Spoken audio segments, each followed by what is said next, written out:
Bokanda, c'est dans la région d'Unzi. Cette commune a eu bonne presse auprès des organisations non gouvernementales œuvrant pour la paix et le vivre ensemble. Toutes les communautés y vivant ont eu à afficher en effet l'attitude d'un peuple pacifique lors de la récente crise post-électorale de 2020. Cette valeur a permis à l'ONG HWPL de nommer Bokanda comme ville de la paix. L'ONG HWPL décide également de renforcer la culture de la paix et l'unité des communautés de cette localité à travers un projet dénommé Diversité ethnique et harmonie en Côte d'Ivoire. Projet dont l'expérimentation après Bokanda va s'étendre aux autres régions de la Côte d'Ivoire. Nous avons vu que la ville de Bokanda est une ville où les chefs coutumiers, les chefs traditionnels sont très respectés. Et cette culture du respect de l'aîné est quelque chose que nous trouvons important au sein d'HWPL et nous souhaiterions le mettre en valeur. La signature de partenariat entre les responsables de l'ONG et les autorités municipales de Bokanda a été faite en présence du ministre de la Réconciliation et de la Cohésion nationale. Kwadio Konabertin appelle toutes les populations ivoiriennes à la culture de la paix, gage du développement. Un vent nouveau souffle sur notre pays, un vent de paix, un vent de développement. Faisons en sorte que ce vent continue de souffler sur l'ensemble du territoire. Depuis Bokanda, je lance cet appel pressant à l'ensemble des Ivoiriens. Déjà à Bokanda, des programmes éducatifs mis en place pour promouvoir la compréhension interculturelle, la tolérance et la coopération entre communautés.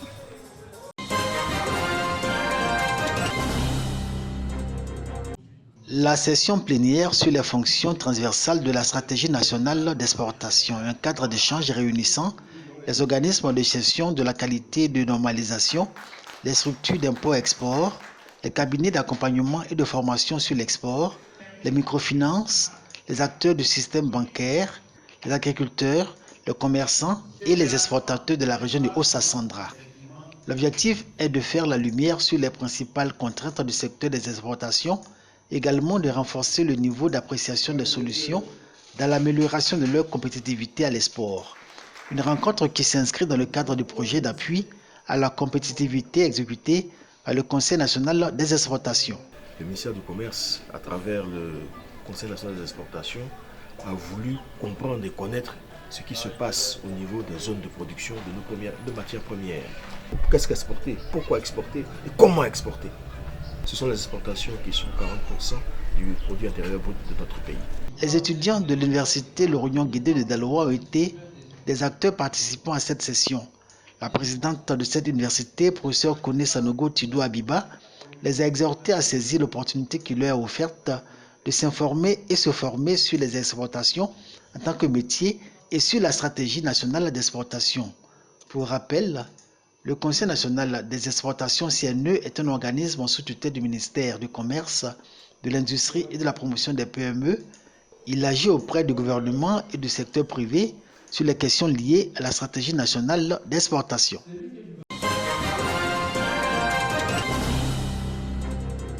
Le RECAFER, réseau des coopératives agricoles féminines de la région du Tchologo, s'implique dans le développement de la région. Elle s'engage désormais à se soutenir afin de mieux vendre le fruit de leur labeur. Braves femmes du RECAFER, mes chères sœurs, nos ambitions sont nobles.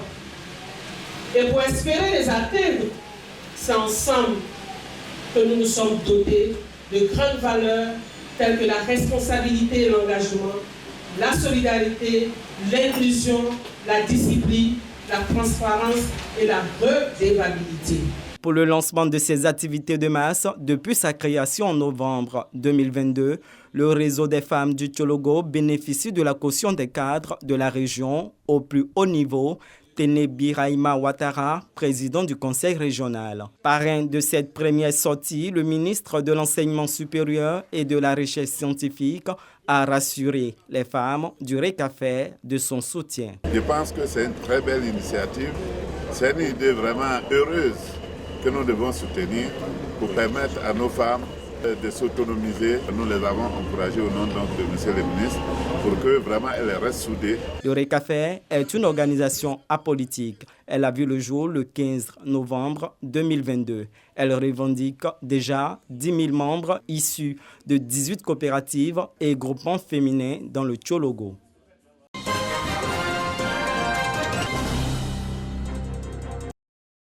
Bogué, département de Daloa. Cette localité a servi de cadre samedi dernier au lancement d'une opération ville propre. 300 jeunes de cette localité de l'ouest du pays ont été mobilisés pour nettoyer et dépoussiérer les locaux de la sous-préfecture, de la gendarmerie, du centre de santé, du centre social et bien d'autres endroits. Pour leur permettre de mener à bien cette activité, ils reçoivent des râteaux, du balai, des machettes et des dabas. Nous sommes heureux de recevoir tous ces dons. Selon l'initiateur Bakary Ouattara, cadre de Bogué, cette opération vise à faire de cette commune une ville écologique et le point de départ d'une série d'actions pour le mieux-être des populations. Nous voulons faire effectivement, n'est-ce pas, de notre cité une petite cité coquette, écologique, qui tienne compte du développement durable. C'est une action citoyenne qui a pris forme aujourd'hui et qui va effectivement se perpétuer. Avant le démarrage de l'opération Ville propre, Bakary Ouattara s'est rendu à Guédé-Kiprea, village du département de Daloa, où il a procédé à une remise de vivres et de numéraires aux habitants sinistrés après une tornade, ayant décoiffé plusieurs maisons sur son passage.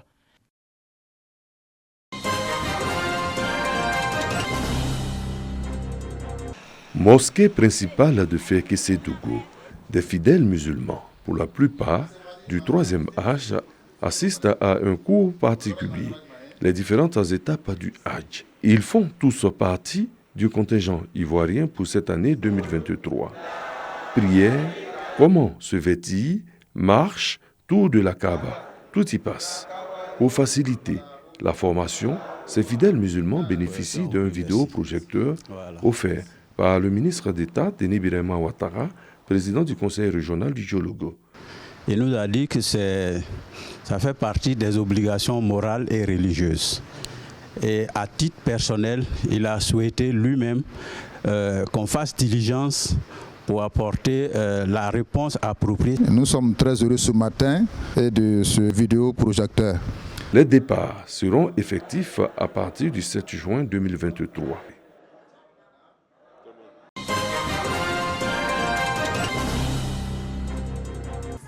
C'est la joie et l'effervescence chez les enfants au stade municipal de Ouangolo-Dougou, dans la région du Tchologo.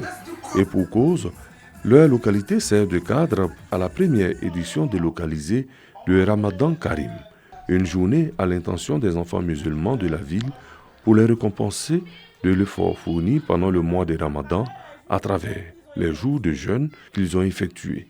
Une journée festive à l'initiative de l'ONG Sarah Adam. Nous encourageons tous nos enfants musulmans à observer le mois de jeûne avec beaucoup de courage. Parce que le Ramadan est un mois béni que les enfants doivent savoir. Engagé aux côtés de toutes les actions en faveur des tout-petits, l'honorable Traoré Drissa, député de Ouangolo-Dougou, félicite et encourage les concepteurs de Ramadan Karim. C'est de contribuer à l'éducation et à l'encadrement de nos enfants. Parce que convaincu qu'un enfant bien éduqué et bien soutenu est forcément un potentiel acteur de développement de demain. Cette édition a mis en compétition les élèves des 13 écoles confessionnelles islamiques de la commune à travers l'appel de la prière, la lecture coranique et l'imitation de grands imams. Je voudrais que Allah facilite tout ce que nous faisons dans la vie. J'aimerais que tous mes camarades respectent leurs parents, que cette cérémonie se manifeste pendant plusieurs années. Les tout-petits de Ouangolo-Dougou sont répartis avec les bras chargés de présents.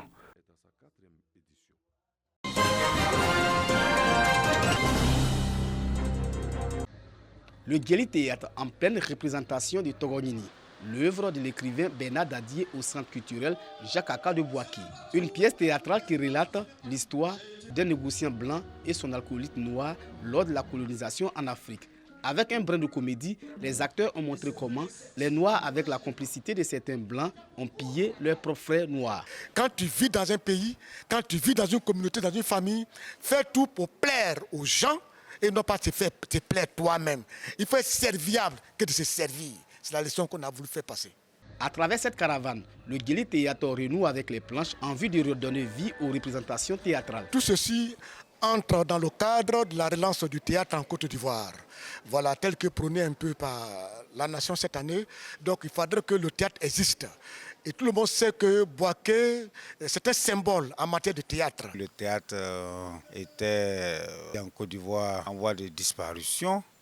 Mais comme le disent les maîtres, tant qu'il y a la vie, il y a le théâtre. Donc nous ne pouvions pas être en reste de cette activité culturelle. Le ministre des Transports Amadou Kouné et plusieurs cadres de la région du Bouaké ont assisté à cette cérémonie. Je voudrais vraiment féliciter Guy de Fer et l'ensemble des comédiens et leur demander peut-être de parcourir aussi le reste du pays pour que les jeunes, donc, à travers le théâtre, apprennent à mieux connaître notre histoire. Donc je suis très heureux que la troupe soit ici aujourd'hui à Bouaké.